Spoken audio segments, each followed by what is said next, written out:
They called her just a maid, a poor orphan girl who cleaned floors and washed dishes in the chief mansion. No one saw her tears, no one noticed her kindness, until one day a single act of compassion changed her destiny forever. But when jealousy rose and lies spread like wildfire, everything she worked for was destroyed, banished, humiliated, forgotten. Yet, fate had one more surprise waiting for her because the same chief who sent her away would one day kneel before her. This is a story of love, betrayal, and destiny you will never forget.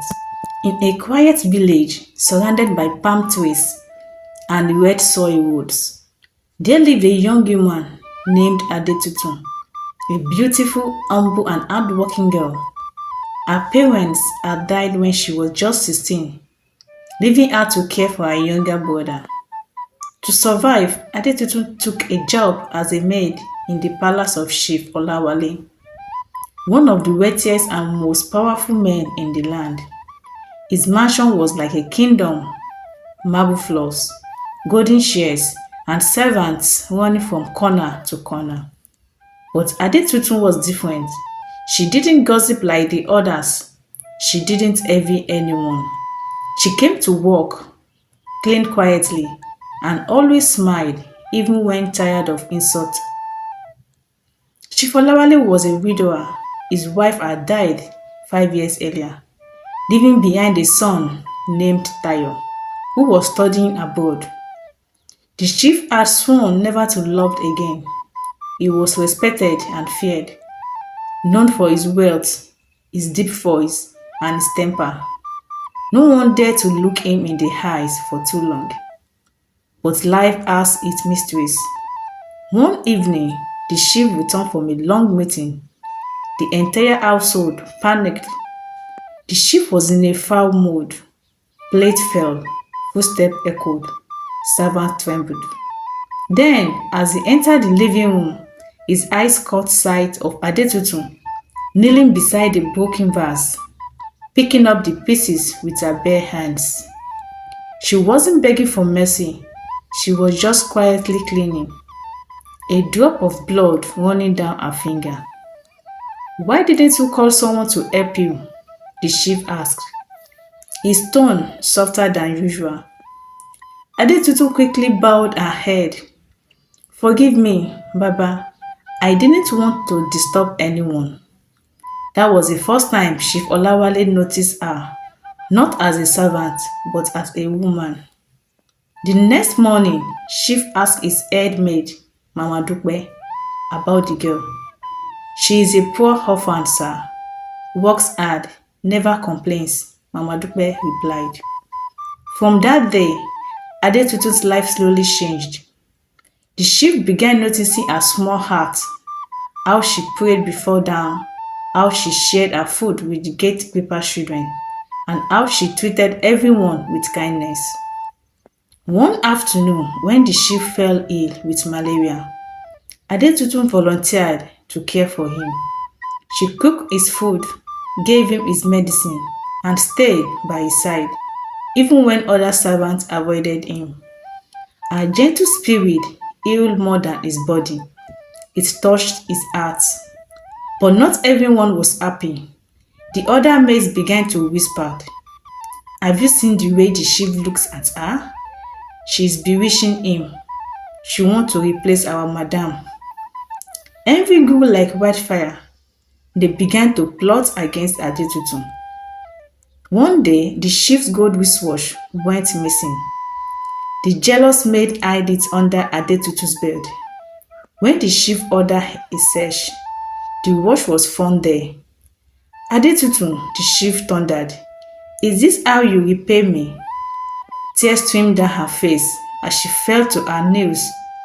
I swear upon my parents' grave, I didn't take it. The chief heart wanted to believe her, but the evidence was strong.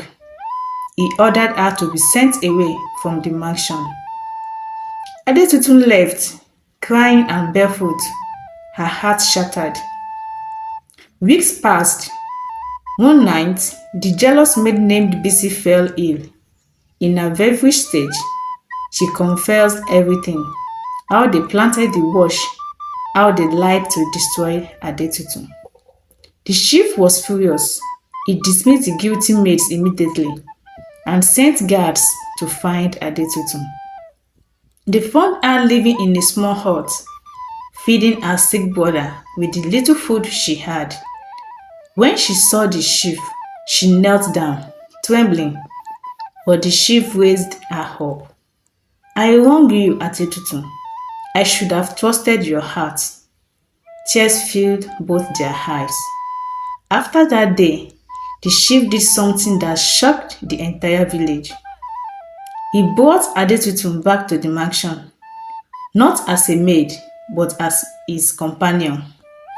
The elders murmured, the people gossiped, but the chief stood firm. He went to the village square, gathered his council, and declared, from today, Adetutu shall no longer be called a maid.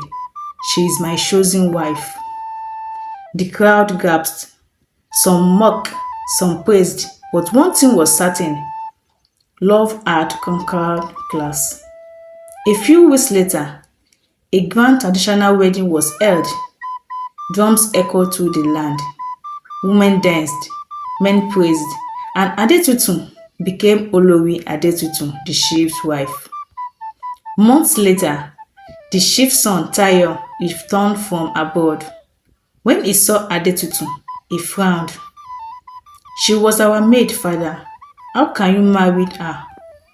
The chief looked him in the eye and said, my son, greatness is not in where a person starts, but in who they truly are. Tayo watched quietly. Over time, he saw how Adetutu treated everyone with kindness, how she respected his late mother's memory, and how she helped the poor in the village. Gradually, his heart softened. He began to call her Mama. Years passed. The chief and Adetutu ruled the household with peace and love. The people who mocked her came to seek her blessing, and Adetutu never forgot her past. She built a small orphanage in the village to help young girls like her. Life has a way of lifting the humble and humbling the proud. Adetutu's story reminds us that kindness is a seed. It may be buried in the soil of pain, but it always grows into the tree of destiny.